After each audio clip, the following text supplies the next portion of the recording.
A ustedes les consta, tenemos el registro videográfico de ello en su canal de YouTube.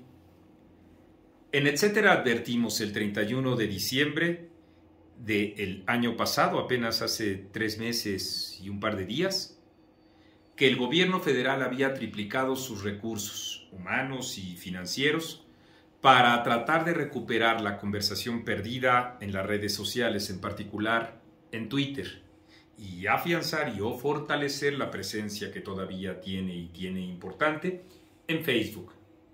Dijimos, se acordarán también ustedes, que eran 2 los principales objetivos con los que reiniciaba esta revitalizada opción de comunicación del propio gobierno. Uno, Carlos Loret de Mola, y la otra, senadora Lili Téllez. De entonces a la fecha, Carlos Loret de Mola ha sido, según la propia revisión que hemos hecho nosotros en Etcétera, 25 veces tendencia generada a través de los dicterios y las descalificaciones de esta estructura digital. Y 31 veces Lili Téllez. En 3 meses, 2 días.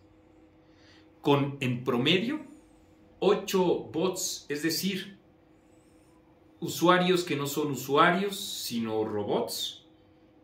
Cada 10, 8 y 2, digamos, usuarios de carne y hueso, que son los que van intentando replicar la serie de ataques que contra Carlos Loret o contra Lili Téllez se han llevado a cabo sistemáticamente en el marco, desde luego, de algunos otros personajes que son recurrentes dentro de las propias tendencias que les interesa al gobierno fijar y oposicionar, como ha sido el caso de Ricardo Anaya. Por citar uno, pero como pretendo centrarme en la serie de ataques que recibe Lili Téllez, es como sigo exponiendo estas opiniones.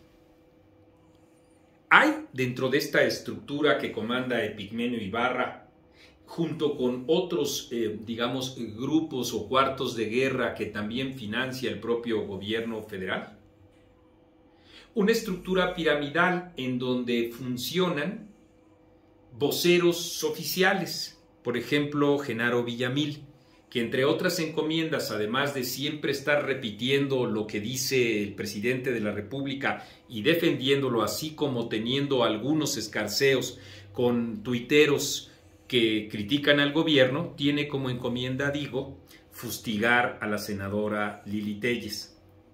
Y hay otros periodistas, o que con el disfraz de periodistas también participan de esta suerte de acoso y violencia digital, como es la promoción de mentiras. Es el caso de Álvaro Delgado, que se trata de sumar a la serie de dicterios y falsedades en contra de Lili Téllez, difundiendo que ha faltado más veces de las que en realidad ha faltado, difundiendo mentiras que no viene ni siquiera al caso pormenorizar. Pero esa es su función. Y sobre eso entonces, sobre esa estructura piramidal que acabo de señalar, tratar de persuadir a los usuarios, en particular en este análisis de redes en Twitter, sobre, digamos, la precariedad que según ellos tiene la propia Lili Téllez, al criticarlos, precariedad ética o intelectual o política, de las que ustedes gusten, que tampoco preciso porque los términos que ellos utilizan son vejatorios, siempre, por supuesto, diseccionados. A nivel de bots, toda la serie de groserías que se puedan imaginar y a veces otras inimaginables, indignantes en contra de Lili Téllez. No hay responsables, son robots. En medio se encuentran estos voceros oficiales, como Genaro Villamil y todo, que de eso vive, para eso le pagan, y a él no le importa desde luego establecer esa ruta defenestratoria de Lili Téllez. Luego estos voceros oficiosos, como he señalado, a el propio Álvaro Delgado. Y con eso también tratan de que la base se vaya extendiendo hacia estos funcionarios. Disculpen ustedes la disección puntual de esto que es la propia estructura con la que opera sistemáticamente el gobierno y que en particular enfoca todas sus baterías con Lili Téllez. Así, por ejemplo, han sido capaces, aquí sí les preciso, porque me parece que es un ejemplo muy elocuente, de hablar de un grupo fórmula, en clara alusión al conglomerado de medios de Radio Fórmula, que estaría defenestrando a la propia Lili Téllez, y que pues fue replicado en Twitter esa misma información. Y bueno, resultó con toda claridad que no es verdad lo que se decía ahí a nombre de Grupo Fórmula. Primero, porque no existe una página que se llame Grupo Fórmula. Y segundo, porque en efecto, eso es una total mentira. ¿A qué me refiero? A que sale Lili Téllez de un auto y entonces trataron de decir que no era verdad, que ella se encontraba con un malestar de salud y que por eso no había podido asistir a la votación que sobre el Tren Maya se haría en el propio Senado. Esa imagen es una imagen vieja de una página que no existe y así fue replicada. Y no solo no existe porque lo diga yo o porque lo diga cualquier otro experto de los que nos han comentado que en efecto no existe, porque nosotros estamos soportados con estos expertos de lo que yo les estoy comentando a ustedes. No, sino la propia estación, la propia fórmula fue la que informa que en efecto pues no tienen ni página, ni dieron esa información, ni nada por el estilo. Así es como con cuantiosos recursos. En el caso de Claudia Sheinbaum, 500 millones de pesos para la propaganda. En el caso del propio gobierno federal, con una enorme opacidad, tampoco sabemos los grandes recursos que están empleándose para ello, pero que nosotros estamos seguros, completamente seguros, de que esta máquina de operación no sería posible con menos de 10 millones de pesos. Esa es a la principal preocupación a la que dedican los recursos el propio gobierno. Y en particular contra Carlos Loret, como dije, pues por la serie de exhibiciones periodísticas que ha dado, todas muy contundentes, y ustedes han sido testigos de la serie de imprecaciones y de difamaciones que tienen en contra de Carlos y a Lili Téllez, porque con mucha claridad didáctica y valentía ha desnudado la enorme diferencia que hay entre el discurso del gobierno, que es demagogia, y la propia realidad. Y eso le molesta mucho a Andrés Manuel López Obrador, porque el presidente es el principal responsable de esta campaña en contra de Lili Téllez, una campaña violenta, una campaña de acoso, de intimidación y de difamación. ¿Qué es lo que busca el gobierno a través de este tipo de campañas? Amedrentar a sus adversarios, arrestarles de toda la gallardía y la solidez que han mostrado. Eso es lo que intentan con Lili Téllez.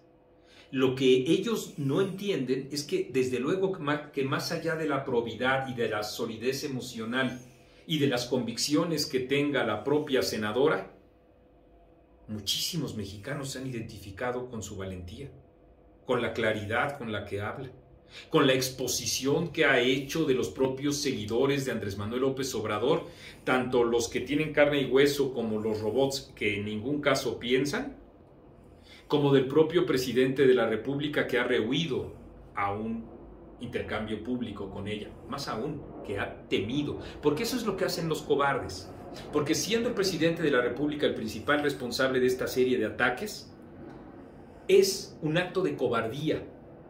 Con todas sus letras hay que señalarlo. Más allá, desde luego, como a ustedes les consta, porque en etcétera así somos, llenos de matices, también de críticas, más allá de los cuestionamientos que podamos hacer a cualquier personaje público, sea de donde sea, más allá de los reparos que podamos tener sobre la estridencia o, digamos, el afán permanente por darle más eco a la palabra que a la sustancia que pudiera llegar a tener Lili Téllez. Más allá de eso, su estatura intelectual y política,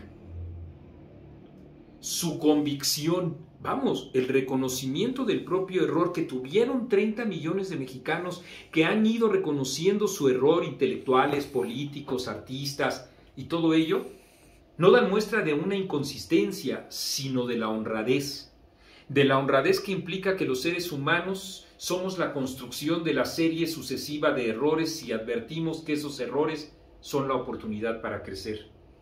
Y eso es lo que representa Lili Téllez. Y eso es lo que vale la pena que siga representando, siempre y cuando en efecto tengamos claros todos que ella está siendo víctima de esta suerte de acosos y que ella misma se coloque por encima de esto y naturalmente entienda y al mismo tiempo se desentienda pues de personeros tan pequeños que no los alcanza a ver la cámara, como Genaro Villamil, o personas que fingen ser periodistas y que no lo son, como el propio Álvaro Delgado. De tal manera que esto quiere ser también un testimonio de nuestro rechazo, como lo hemos hecho siempre, con mujeres y con hombres, de campañas difamatorias y de intimidación como las que lleva a cabo el gobierno. Un rechazo que va más allá de las opiniones que nosotros tengamos de Denise Dresser, que tengamos de Víctor Trujillo, que tengamos de Carlos Loret, que tengamos de Lili Téllez, nombres de hombres y mujeres a quienes admiro y respeto más allá de las diferencias que yo pueda sostener con ellos. Simple y sencillamente, lo que tenemos que hacer como un elemento principal para defender la democracia es evitar que haya quien quiera o pretenda acallar las opiniones distintas, los matices o los cuestionamientos. Por eso, esto es también un reiterado llamado de alerta a ustedes, ciudadanos, para justamente constituirnos en una base que impida esta serie de ataques y simultáneamente una convocatoria, por supuesto, para que no se arredren ni Carlos, ni Lili, ni absolutamente nadie de los que quieran, porque vamos a seguir haciéndolo, ejercer nuestro derecho a la crítica. Ahí es en donde se incorpora, etcétera, con su granito de arena, alentando a la existencia de estas opiniones distintas, porque esa es la democracia, y alertando que hay, como esta estructura digital que he comentado, los intentos por acallarlas. En ese sentido, saben ustedes y Lili Téllez y todas las personas que he mencionado hasta ahorita que cuentan con la expresión más clara, más nítida, más auténtica, más sentida, con nuestro cariño y nuestro respeto.